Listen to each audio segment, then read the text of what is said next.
Vokkaliga BGS ಮಠದ ಪ್ರಕಾಶ್ ಶೇಖರ್ ಸ್ವಾಮೀಜಿ ಅಂತ ಏನು ಹೇಳ್ತಾರೆ ನನಗೆ ಗೊತ್ತಿಲ್ಲ, ಸ್ವಾಮೀಜಿ ಅನ್ಬೇಕೋ ಬೇಡ ಅಂತ. ಬಟ್ ಅವರನ್ನ ಕರೆಯೋದು ಆ ರೀತಿ. ಆ ವ್ಯಕ್ತಿಯ ಆಡಂಬರದ ಹುಟ್ಟುಹಬ್ಬವನ್ನ ನೀವು ನೋಡಿದ್ವಿ. ಈ ನಮ್ಮ BGS ಮಠದ ಶಾಖೆಗಳು ಸಾಕಷ್ಟು ಕಡೆ ಇದೆ. ಅದರ ಒಂದು ಶಾಖೆ ಹೆಸರುಘಟ್ಟದಲ್ಲಿದೆ. ಅವರು ವಿದ್ಯಾಧರ್ ಸ್ವಾಮೀಜಿ ಅಂತ. ಒಂದಷ್ಟು ಈ ಪ್ರಕಾಶನಾಥ ಸ್ವಾಮೀಜಿಯ ವಿರುದ್ಧ ಒಂದಷ್ಟು ಹೇಳಿಕೆಗಳನ್ನ ಯೂಟ್ಯೂಬ್ ಅಲ್ಲಿ, ಫೇಸ್ಬುಕ್ ಅಲ್ಲಿ ಮಾಡಾಕೋರು, ಮತ್ತೆ ನಮ್ಮಂತವ್ರಿಗೆಲ್ಲ ಕಳಿಸೋರು. ನಾವು ಅದನ್ನ ಏನು ಸೀರಿಯಸ್ ತಗೊಳಕ್ ಹೋಗ್ತಿಲ್ಲ, ಏನೋ ಮಠದಲ್ಲಿ ಇರುತ್ತೆ ಬಿಡು, ಸಣ್ಣ ಪುಟ್ಟ ವಿಚಾರ ಅಂತ ಹೇಳ್ಕೊಂಡು ನಾನು ಸುಮ್ಮನೆ ಆಗ್ಬಿಟ್ಟೆ. ಒಂದು ಬಾರಿ ನನ್ನನ್ನ ಆ ಒಂದು ಹೆಸರುಘಟ್ಟದ ಮಠದ ಶಾಖೆಗೆ ಕರೆದಿದ್ರು. ನಾನು ಕೂಡ ಹೋಗಿದ್ದೆ, ಭೇಟಿ ಮಾಡಿ ಬಂದೆ. ಸ್ವಾಮಿ, ನಾವು ನಿರ್ಬಂಧ ಸ್ವಾಮೀಜಿಗಳಿಗೆ ಹೇಳಿ ನಿಮ್ಗೆ ಏನಾದ್ರು ಇಲ್ಲ. ಅವರು ಆ ವಿದ್ಯಾಧರ್ ಸ್ವಾಮೀಜಿ, ಆ ಹೆಸರುಘಟ್ಟದ ವಿದ್ಯಾಧರ್ ಸ್ವಾಮೀಜಿ ಅವರು, ಇಲ್ಲ ನಮ್ಗೆ ನಿರ್ಬಂಧ ಸ್ವಾಮೀಜಿ ಇದೇನಿಲ್ಲ, ಬಟ್ ಎಲ್ಲ ಈ ಪ್ರಕಾಶನಾಥ ಯಾಕೋ ನಮ್ಮನ್ನ ತುಂಬಾ ಹೀಯಾಳಿಸ್ತಾನೆ, ನಮಗೂ ಅವ್ರು ಮಾಡ್ತಾರ ಕೆಲಸ ನಮ್ಗೆ ಸರಿ ಬರಲ್ಲ ಅಂತ ನಾನು ಹೇಳಿದೆ. ದಯಮಾಡಿ ಪೀಠಾಧೀಶರಾದಂಥ ನಿರ್ಬಂಧ ಸ್ವಾಮೀಜಿಗಳು ಹೇಳ್ಬಿಟ್ಟು ಅಂತ ಬಂದ್ಬಿಟ್ಟೆ. ಆವಾಗ ಒಂದಷ್ಟು ವಿಡಿಯೋಗಳೆಲ್ಲ ಕಳ್ಸೋರು. ನಾನು 2024 ಅಕ್ಟೋಬರ್ ನವೆಂಬರ್ ಅನ್ಕೊಂತೀನಿ, ನಾನು ಇದಕ್ಕೆ ಹೋಗಿದ್ದೆ, ನನಗೆ ಬಿಗ್ ಬಾಸ್ಗೆ ಹೋಗಿದ್ದಾಗ ಮೊಬೈಲ್ ಎಲ್ಲ ಯೂಸ್ ಮಾಡಂಗಿಲ್ಲ. ಬಟ್ ನನ್ನನ್ನು ಹೊರಗಡೆ ಕಳಿಸಿದಾಗ ಒಂದು ವಾರದ ಮಟ್ಟಿಗೆ ನಾನು ಬೇರೆ ಕಡೆ ನನ್ನ ಬಿಗ್ ಬಾಸ್ ಅವ್ರು ಇಟ್ಟಿದ್ರು. ಆ ಸಮಯದಲ್ಲಿ ನಮ್ಮ ಮನೆಯವರು ನನಗೆ ನನ್ನ ಮೊಬೈಲನ್ನ ತಂದ್ಕೊಟ್ರು. ಗೊತ್ತಾಯ್ತು ನನಗೆ ನಾನು ವಾಪಸ್ ಹೋಗಲ್ಲ ಅಂತ ನನಗೆ ಗೊತ್ತಿತ್ತು. ನಾನು ಮೊಬೈಲ್ ತರಿಸ್ಕೊಂಡು ನಾನು ನೋಡ್ಕೊತಾ ಇದ್ದೆ. ಸೊ ಆ ಮೊಬೈಲಲ್ಲಿ ನೋಡಿದಾಗ ಇವರು ಹೆಸರುಘಟ್ಟದ 2024 ಬಿಗ್ ಬಾಸ್ ಇಂದ ಹೊರಗಡೆ ಬಂದಾಗ ಒಂದು ಮೆಸೇಜ್ ಇತ್ತು, ಜಗದೀಶ್ ಅವರೇ, ನಿಮ್ಮನ್ನ ಕೊಲೆ ಮಾಡಲು ಏನೋ ಒಂದು ದೊಡ್ಡವರು ಎಲ್ಲ ಸೇರ್ಕೊಂಡು ಒಂದು ಸಂಚು ಮಾಡಿದ್ದಾರೆ, ಎಚ್ಚರಿಕೆಯಿಂದ ಇರಿ, ಅದು ಬಿಗ್ ಬಾಸ್ ಅಲ್ಲಿ ಊಟದಲ್ಲಿ ವಿಷ ಹಾಕ್ಬಿಟ್ಟು ನಿಮ್ಮನ್ನ ಕೊಲ್ಲಬೇಕು ಅಂತಾಯ್ತು. ಸೊ ನನ್ಗೆ ಯಾಕೋ ಸ್ವಲ್ಪ ಗಾಬರಿ ಆಯ್ತು ಒಂದು ಮಟ್ಟಿಗೆ. ನಾನು ಇಮಿಡಿಯೇಟ್ ಆಗಿ ಏನ್ ಮಾಡಿದೆ, ಏನೋ ಅಲ್ಲಿ ಆ ಬಿಗ್ ಬಾಸ್ ಜುಡಿಷನ್ ಅಲ್ಲಿರುವಂತ ಆ ಪೊಲೀಸ್ ಸ್ಟೇಷನ್ ಅವ್ರಿಗೆ ಇಮೇಲ್ ಅಡ್ರೆಸ್ ತಗೊಂಡು ಯಾರೋ ಒಬ್ಬ ಕಾಂಗ್ರೆಸ್ ಅಲ್ಲಿ ರಾಜಕಾರಣಿಗೂ ಹೇಳಿದೆ, ಏನಪ್ಪ ಈ ತರ ಆಗಿದೆ, ಏನೋ ನಾನೇನು ಸಾಯಿಸಬೇಕು ಅಂತವ್ರಂತೆ, ಏನಕ್ಕೆ ಏನು ಅಂತ ಗೊತ್ತಿಲ್ಲ. ಬಟ್ ಹೆಸರುಘಟ್ಟದ ವಿದ್ಯಾಧರ್ ಸ್ವಾಮೀಜಿ ಅವರು ನನಗೆ ವಾಟ್ಸಪ್ ಹಾಕಿದ್ದಾರೆ. ಬಟ್ ಏನೇನೇ ಆವಾಗಲೇ ಒಂದು ಕಂಪ್ಲೇಂಟ್ ಹಾಕಿರ್ತೀನಿ ಅಂತೇಳಿ ಆ ಬಿಗ್ ಬಾಸ್ ಜುಡಿಷಿಯಲ್ ಲಿಮಿಟ್ಸ್ ಅಲ್ಲಿ ನಾನೊಂದು ಕಂಪ್ಲೇಂಟನ್ನು ಹಾಕಿ, ಆಮೇಲೆ ತದನಂತರ ನಾನು ನಿರ್ಬಂಧ ಸ್ವಾಮೀಜಿ ಅವರಿಗೆ ದೂರವಾಣಿ ಮುಖಾಂತರ ನಾನು ಟ್ರೈ ಮಾಡಿ ಈ ವಿಚಾರ ಹೇಳಿದೆ. ಸ್ವಾಮಿ, ಈ ಥರ ಅವರು ಹೇಳ್ತಾ ಇದ್ದಾರೆ ನನಗೆ, ಈ ಥರ ನನಗೆ ನಂಬೋದೋ ಬಿಡೋದು ನನಗೂ ಗೊತ್ತಾಗ್ತಾ ಇಲ್ಲ. ಬಟ್ ಒಂದಂತ ನಿಜ, ಆತಂಕ ಅಂತೂ ಖಂಡಿತ ಆಗಿದೆ. ಯಾಕೆ ಈ ಥರ ವಿದ್ಯಾಧರ್ ಸ್ವಾಮೀಜಿಗಳವರು ಈ ಥರ ಹಾಕಿದ್ದಾರೆ ನನಗೂ ಗೊತ್ತಿಲ್ಲ.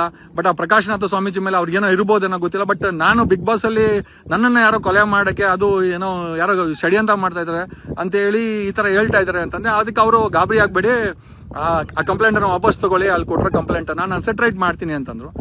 ಆಯ್ತು ಅಂತ ಹೇಳ್ಬಿಟ್ಟು ಹಿಂದೆ ದೊಡ್ಡವ್ರಿಗೆ ಹೇಳಿದ್ಮೇಲೆ ನಾನು ಯಾಕೆ ಅಂತೇಳಿ ಅದ್ರ ಬಗ್ಗೆ ತಲೆ ಕೆಡ್ಸ್ಕೊಳಕ್ ಹೋಗಿಲ್ಲ. ಬಟ್ ಆದಂತರ ಐ ಥಿಂಕ್ ಆವತ್ತೇ ನೈಟೇ ಏನೋ ಯಾರೋ ಬಂದು ಆಂಬ್ಯುಲೆನ್ಸ್ ಅಲ್ಲಿ ಆ ವ್ಯಕ್ತಿನ ಎತ್ತಾಕೊಂಡು ಹೋದ್ರಂತೆ. ಆ ಒಂದು ಹೆಸರುಘಟ್ಟ ಮಠದ ವಿದ್ಯಾಧರ್ ಸ್ವಾಮೀಜಿಯನ್ನು ಎತ್ತಾಕೊಂಡು ಹೋದ್ರಂತೆ. ಇಲ್ಲಿವರೆಗೂ ಹೆಚ್ಚು ಕಮ್ಮಿ ಒಂದು ಕಾಲ ವರ್ಷ ಆಗಿದೆ. ಆ ವ್ಯಕ್ತಿ ಎಲ್ಲಿದ್ದಾನೆ, ಹೇಗಿದ್ದಾನೆ, ಏನ್ ಮಾಡ್ತಾ ಇದ್ದಾನೆ, ಯಾರ ಅವನನ್ನು ನೋಡ್ಕೊಂತಾ ಇದ್ದಾರೆ ಅಥವಾ ಎಲ್ಲಿದ್ದಾನೆ ಯಾರಿಗೂ ಗೊತ್ತಿಲ್ಲ. ಬಟ್ ಒಂದಷ್ಟು ಮೆಸೇಜ್ಗಳು ನಾವು ಈ ವಿಡಿಯೋಗಳನ್ನ ಮಾಡಿದ್ಮೇಲೆ, ಈ ಮಠದಲ್ಲಿ ಪ್ರಕಾಶನಾಥ ಸ್ವಾಮೀಜಿ ಅವರ ಆಡಂಬರದ ಬಗ್ಗೆ ವಿಡಿಯೋಗಳನ್ನು ಮಾಡಿದ್ಮೇಲೆ ಅವರ ವಿಚಾರನೂ ಒಂದಷ್ಟು ಮೆಸೇಜ್ಗಳು ಬಂತು.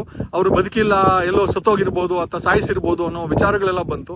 ಸೊ ನಮ್ಮ ಪ್ರಶ್ನೆ ಏನಪ್ಪಾ ಅಂತಂದ್ರೆ, ನಾನು ಅವತ್ತು ನಿರ್ಬಂಧ ಸ್ವಾಮೀಜಿ ಅವ್ರಿಗೆ ಹೇಳ್ಬಿಟ್ಟು ಏನಾದ್ರು ತಪ್ಪಿಪ್ ಮಾಡ್ಬಿಟ್ನ, ಅದನ್ನ ವೆರಿಫೈ ಮಾಡ್ಬೇಕಾಗಿತ್ತ ಅಥವಾ ಅದನ್ನ ತನಿಖೆ ಮಾಡಿಸ್ಬೇಕಾಗಿತ್ತ ಅಂತ ನನಗೆ ಈಗ ನನಗೆ ಒಂದು ರೀತಿ ಗಾಬರಿ ಆಯ್ತು. ಅದಕ್ಕೋಸ್ಕರ ಮನೆಯ ನಿರ್ಬಂಧ ಸ್ವಾಮೀಜಿಗಳವ್ರಿಗೆ ಕಳಕಳಿಯ ಮನವಿ ಏನಿತ್ತು, ಸ್ವಾಮೀಜಿಯವರೇ, ಆ ವ್ಯಕ್ತಿ ಎಲ್ಲಿದ್ದಾನೆ, ವಿದ್ಯಾಧರ್ ಸ್ವಾಮೀಜಿ ಅವರು ಎಲ್ಲಿದ್ದಾರೆ, ಯಾಕೆ ಅಂತಂದ್ರೆ ನನಗೆ ಮೆಸೇಜ್ ಹಾಕಿದ್ ನಿಜ, ನಾನು ನಿಮ್ಗೆ ಹೇಳಿದ್ ನಿಜ. ಬಟ್ ಆ ವ್ಯಕ್ತಿ ಕಳೆದ 1 ಕಾಲ ವರ್ಷದಿಂದ ಹೆಸರುಘಟ್ಟ ಮಠದಲ್ಲಿ ಕಾಣೆಯಾಗಿದ್ದಾರೆ ಅಂತ ಎಲ್ಲರೂ ಹೇಳ್ತಾ ಇದ್ದಾರೆ, ಕಣ್ಣು ಕಾಣ್ತಾ ಇಲ್ಲ ಅಂತ. ದಯಮಾಡಿ ಅವ್ರು ಎಲ್ಲಿದ್ದಾರೆ ಅಂತ ದಯಮಾಡಿ, ಅಥವಾ ನಿಮಗೆ ಗೊತ್ತಿದ್ರೇನೋ ಅಥವಾ ಪ್ರಕಾಶನಾಥ ಸ್ವಾಮೀಜಿ ಅವ್ರು ಗೊತ್ತಿದ್ರೇನೋ ದಯಮಾಡಿ ತಿಳಿಸಿ. ಯಾಕೆ ಅಂತಂದ್ರೆ ಜೀವನ ತುತ್ತು. ಯಾಕಂದ್ರೆ ನನಗೆ ಅವರು ಹಾಕಿದ ಮೆಸೇಜ್ ಸರಿನೋ ತಪ್ಪೋ, ಸತ್ಯನೋ ಸುಳ್ಳೋ ಗೊತ್ತಿಲ್ಲ. ಬಟ್ ಎಲ್ಲೋ ಒಂದು ಕಡೆ ನನಗೆ ನನ್ನ ಒಳ್ಳೇದಕ್ಕೋಸ್ಕರ ಅವ್ರು ಹಾಕಿದಂತ ಮೆಸೇಜು ತದನಂತರ ಆ ವ್ಯಕ್ತಿ ಕಾಣೆ ಆಗ್ಬಿಟ್ನಲ್ಲ ಅಂತ ನನಗೆ ಒಂದು ಗಿಲ್ಟಿ ಕಾಣ್ತಾ ಇದೆ. ಹಾಗಾಗಿ ಈ ವಿಡಿಯೋನ ಮಾಡಿ ಆಗ್ತಾ ಇದ್ದೀನಿ. ನನಗೆ ಗೊತ್ತಿಲ್ಲ ನಿರ್ಬಂಧ ಸ್ವಾಮೀಜಿಗಳೇ, ಕ್ಷಮೆ ಇರಲಿ. ಅವತ್ತೇ ರಾತ್ರಿ ನಾನು ನಿಮ್ಗೆ ತಿಳಿಸಿದ ರಾತ್ರಿನೇ ಯಾರೋ ಬಂದು ಆಂಬ್ಯುಲೆನ್ಸ್ ಅಲ್ಲಿ ಅವನ ಎತ್ತಾಕೊಂಡೋದ್ರು ಅಂತ, ಆತನನ್ನ ಎತ್ತಾಕೊಂಡೋದ್ರು ಅಂತ ಆ ಸ್ವಾಮೀಜಿ ಅವ್ರನ್ನ, ವಿದ್ಯಾಧರ್ ಸ್ವಾಮೀಜಿ ಅಂತ ಅಲ್ಲಿ ಸುತ್ತಮುತ್ತ ಹೇಳಿದ್ರು. ಇಲ್ಲಿವರೆಗೂ ಆ ವ್ಯಕ್ತಿ ಎಲ್ಲಿದ್ದಾರೆ ಅಂತ ಯಾರಿಗೂ ಗೊತ್ತಿಲ್ಲ.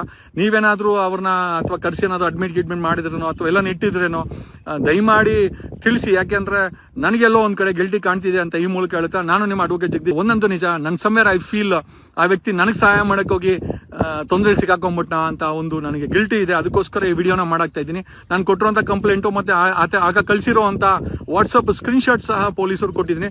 ಪೊಲೀಸರು ಇದ್ರ ಬಗ್ಗೆ ಯಾವುದೇ ತನಿಖೆ ಮಾಡಿಲ್ಲ ಅಂತ ನಾನು ಅನ್ಕೊತಾ ಇದ್ದೀನಿ. ಯಾಕಂದರೆ ಐ ಡೋಂಟ್ ನೋ, ಏನೋ ಪಟ್ಟಬದ್ಧ ಹಿತಾಸಕ್ತಿಗಳು ಅದನ್ನು ಮುಚ್ಚಾಕಿ ಈತನಿಗೆ ಏನೋ ತೊಂದರೆ ಮಾಡಿಬಿಟ್ರ ನನಗೂ ಗೊತ್ತಿಲ್ಲ ಅಂತ ಈ ಮೂಲಕ ಹೇಳುತ್ತಾ, ವಿದ್ಯಾಧರ್ ಸ್ವಾಮೀಜಿ ಎಲ್ಲಿದ್ದಾರೆ ತಿಳ್ಕೊಳ್ಳೋವಂಥ ಒಂದು ಅವಶ್ಯಕತೆ ಇದೆ ಅಂತ ಈ ಮೂಲಕ ಹೇಳುತ್ತಾ, ಕರ್ನಾಟಕದ ಒಕ್ಕಲಿಗರ ಪರವಾಗಿ, ಒಕ್ಕಲಿಗರ ಧ್ವನಿಯಾಗಿ ಈ ಮಠದ ಒಂದು ಸೌಕರ್ಯಗಳು ಒಕ್ಕಲಿಗರಿಗೆ, ಸಮುದಾಯಕ್ಕೆ, ಬಡವರಿಗೆ ಸೇರ್ಬೇಕು ಅನ್ನೋ ಒಂದೇ ಒಂದು ಉದ್ದೇಶದಿಂದ ಈ ಮಠವನ್ನ ಪ್ರಶ್ನೆ ಮಾಡ್ತಾ ಇದೀವಿ. ಈ ಮಠದಲ್ಲಿ ನಡೀತಾ ಇರುವಂತ ಅಕ್ರಮಗಳ ಬಗ್ಗೆ, ಅಕ್ರಮ ವ್ಯಕ್ತಿತ್ವ ಬಗ್ಗೆ, ನಡೆ ಬಗ್ಗೆ ಪ್ರಶ್ನೆ ಮಾಡ್ತಾ ಇದೀವಿ. ಮಿಕ್ಕ ಏನೂ ಇಲ್ಲ ಅಂತ ಈ ಮೂಲಕ ಹೇಳುತ್ತಾ, ಕ್ಷಮೆ ಇರಲಿ ಯಾರ ಮನಸ್ಸಿಗಾರು ತೊಂದರೆ ಬೇಜಾರಾಗಿದ್ರೆ ನನ್ನ ನಡೆಯಿಂದ ಕ್ಷಮೆ ಇರಲಿ ಅಂತ ಈ ಮೂಲಕ ಹೇಳುತ್ತಾ, ಸತ್ಯ ಇವತ್ತಲ್ಲ ನಾಳೆ ಹೊರಗಡೆ ಬಂದೇ ಬರುತ್ತೆ. ಅದು ಸತ್ಯ ಬೆಂಕಿ ಇದ್ದಂಗೆ, ಯಾರು ನಿಲ್ಸಕ್ಕಾಗಲ್ಲ. ನಮ್ಮ ವಿಜಯವಾಹಿನಿ ನ್ಯೂಸ್ ಚಾನೆಲ್ ನಲ್ಲಿ ಕೆಲಸ ಮಾಡಲು ಆಂಕರ್ ಹಾಗೂ ವಿಡಿಯೋ ಎಡಿಟರ್ಸ್ ಬೇಕಾಗಿದ್ದಾರೆ. ಆಸಕ್ತಿಯುಳ್ಳವರು ಕೆಳಗೆ ಕೊಟ್ಟಿರುವ ನಂಬರ್ಗೆ ಕರೆ ಮಾಡಿ. 8073516055